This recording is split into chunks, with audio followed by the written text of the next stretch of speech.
You write, there are tens of millions of Americans who aren't on the hard left or the hard right who feel the world has gone mad. So in what ways has the world gone mad?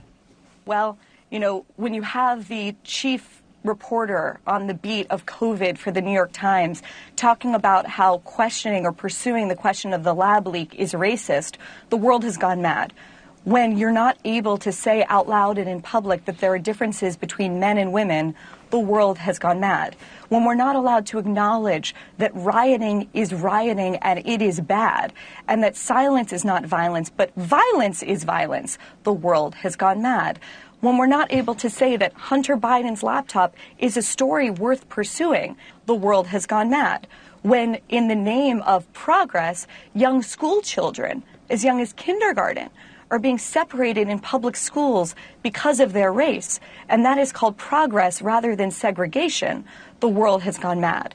There are dozens of examples that I could share with you and with your viewers. And you often say, everyone allowed. Everyone sort of knows this. And you say we're not allowed, we're not able. Between... Who's the people stopping the conversation? Who are they? People that work at networks, frankly, like the one I'm speaking on right now, who try and claim that, you know, it was racist to investigate the lab leak theory. It was. But I mean, who let's said just that take at an CNN? example. But I'm just saying that when you say allowed, I just think it's a provocative thing to say. You say we're not allowed to talk about these things, but they're all over the internet. I can Google them. I can find them everywhere. I've heard about every story you mentioned. Course. So I'm just suggesting, of course, people are allowed to cover whatever they want to cover.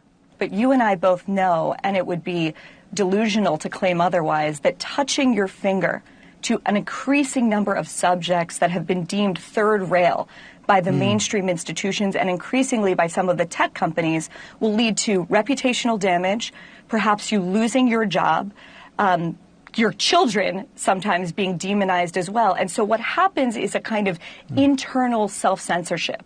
This is something that I saw over and over again when I was at the New York Times.